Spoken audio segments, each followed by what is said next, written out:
Bonjour, aujourd'hui nous allons voir la structure des polygones. Mais débutons tout d'abord avec les petits rappels de ce qu'on a déjà vu.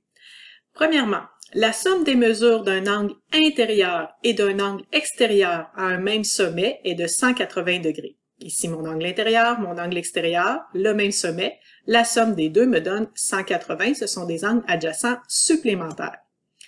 Deuxièmement, la somme des mesures des angles extérieurs d'un polygone convexe est de 360 degrés. Quand on additionne tous les angles d'un polygone convexe, les angles extérieurs, ça nous donne 360 degrés. Deux formules pour trouver la somme des mesures des angles intérieurs d'un polygone. S représente la somme, N représente le nombre de côtés. Que tu utilises la première ou la deuxième, on arrive au même résultat. C'est à toi de choisir laquelle tu veux. Tu vas en savoir une des deux seulement. Tu n'as pas besoin de savoir les deux. Si le polygone est régulier, c'est-à-dire qu'il a tous ses côtés et tous ses angles isométriques, alors la mesure d'un angle intérieur est égale à l'une des formules suivantes. Dans le fond, c'est la somme des angles intérieurs que tu divises par le nombre de côtés ou le nombre d'angles, qui est dans le fond la même chose. Il y a autant de côtés qu'il y a d'angles. N représente le nombre de côtés, le nombre d'angles. Maintenant, passons justement à ce qu'on veut voir, la construction des polygones. Tous les polygones sont formés de triangles isocèles. Alors, je vais te montrer avec GeoGebra 3 exemples. Premièrement, j'ai mon triangle ici isocèle. J'ai un angle au centre qu'on va appeler ici de 40 degrés. Comme il est isocèle, il est également isoangle, c'est-à-dire que les deux angles à la base ici ont la même mesure. Les angles opposés aux côtés isométriques sont isométriques. Pour calculer la mesure de l'angle B, la somme des angles d'un triangle c'est 180, moins l'angle que j'ai 40 divisé en 2, 70. Les deux angles à la base ici seront de 70 degrés. Maintenant, ce que je veux voir, c'est que si je prends ce triangle-là et que je lui fais subir une suite de rotations collées dont le centre de rotation sera le sommet A, voici ce que ça va donner. Alors, je prends le même triangle et je le fais tourner. Je peux le faire tourner 9 fois avant qu'il revienne au point de départ. Pourquoi 9?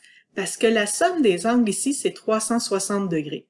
360 divisé par 40, ce qui me donne 9 côtés. Je peux avoir 9 fois le même triangle. Ce polygone, ce énéagone, en fond, puisqu'il a 9 côtés, il est inscrit dans un cercle, ici. Ici, on voit donc que chacun des sommets de l'énéagone viennent toucher à mon cercle. Deuxième exemple que je voulais te montrer, donc c'est le cas ici du triangle rectangle isocèle. S'il est isocèle, il est également isoangle, c'est-à-dire que l'angle A et B ont la même valeur. Pour trouver la mesure de l'angle A, 180 moins 90, le tout divisé en 2, donc ça me donnera 45 degrés pour chacun des angles ici. Je vais faire tourner ce triangle-là, ici, à l'angle au sommet C. Je le fais tourner et je l'obtiens que je peux le faire tourner 4 fois. Pourquoi 4? Parce que 360 degrés divisé par 90, ça me fait 4. Donc, je peux mettre 4 fois la rotation. Ce qui me donne mon carré, qui est le quadrilatère régulier. Mon carré est inscrit dans un cercle, ici. Donc, je vois que chacun des sommets de mon quadrilatère viennent toucher à mon cercle. Mon dernier exemple, c'est celui où l'angle au centre est de 60 degrés. Si je veux trouver la mesure des deux angles à la base, 180 moins 60, 120, divisé en 2, 60. Le triangle qui est ici est plus qu'isocèle. C'est un triangle qui est équilatéral. Qu'est-ce que ça va me donner comme polygone régulier? Ça me donne un hexagone régulier. 360 degrés divisé par 60, il y a donc 6 triangles, 6 côtés. L'hexagone régulier est le seul polygone à être formé d'un triangle équilatéral. Maintenant, il est bien entendu, lui aussi, inscrit dans un cercle, ici. Alors, on voit que chacun des sommets viennent toucher à mon cercle. À retenir, l'hexagone régulier est le seul polygone à être formé de 6 triangles équilatéraux. C'est ce qui fait le tour de ce que je voulais voir. Tu es maintenant rendu à compléter les notes de cours avec Isabelle. Je te souhaite une bonne fin de journée. Bonjour! Alors cette semaine, on va voir la structure interne des polygones réguliers. Donc on va aller voir comment ils sont faits à l'intérieur. Donc, si je regarde ici, J'ai premièrement un octogone parce qu'il a 8 côtés. Et mon octogone, il est possible d'aller rejoindre les sommets qui sont opposés pour aller trouver son centre qui serait ici. Je pourrais aller former tous mes triangles en allant tracer mes diagonales avec les sommets vraiment qui sont opposés. Et tu t'apercevrais à ce moment-là que tous ces triangles sont isocèles. Donc, un polygone régulier peut toujours être formé de plusieurs triangles isocèles quand tu pars de son centre. Maintenant, ce qui va nous intéresser, c'est les angles de ces triangles isocèles-là. Donc, si tu regardes l'angle qui est ici, l'angle qui est ici, l'angle qui est ici, c'est ce qu'on va chercher maintenant parce que ça va nous permettre ensuite d'être capable de tracer, de construire notre octogone. Alors, je commence avec l'angle qui est en haut ici, que je vais appeler l'angle au centre, pour la simple et bonne raison que je pars du centre de ma figure et je vais aller chercher ici l'angle qui m'intéresse, donc la mesure de l'angle au centre. Donc, mesure de l'angle au centre. Alors, un cercle complet, c'est toujours 360 degrés. J'ai ici 1, 2, 3, 4, 5, 6, 7, 8 triangles parce que j'ai un octogone, donc divisé par 8. Donc, 360 divisé par 8, qui va me donner 45 degrés, ce qui veut dire que mon angle ici mesurera 45 degrés. Je vais ensuite aller voir les angles qui sont dans les coins ici.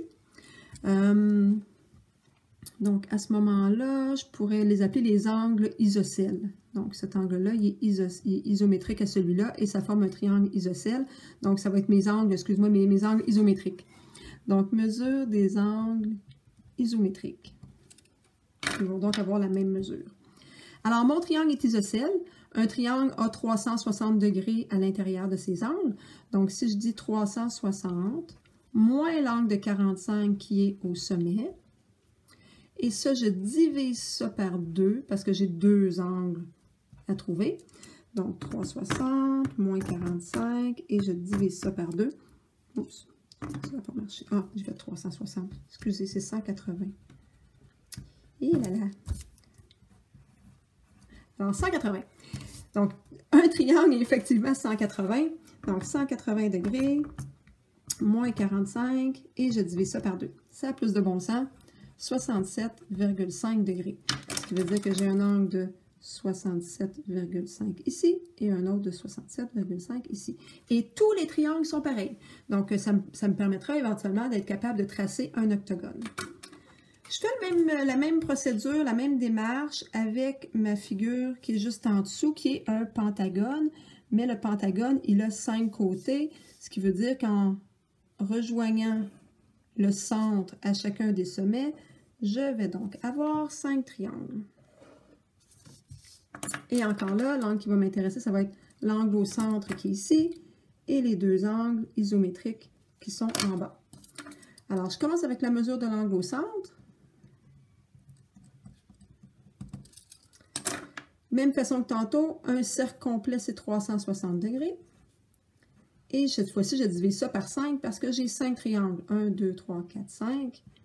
Et à ce moment-là, je vais trouver un angle au centre de 72 degrés.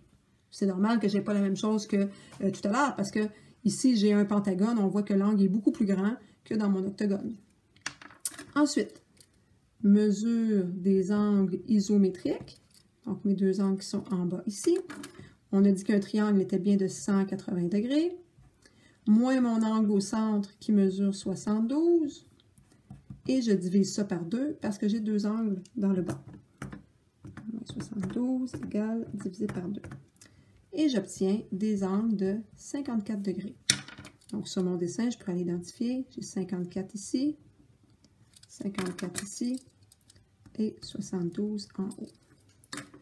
Je vais donc te laisser toi-même faire le dernier et on pourra vérifier ça en classe, voir si tu l'as bien construit. Alors, on vérifie ça ensemble.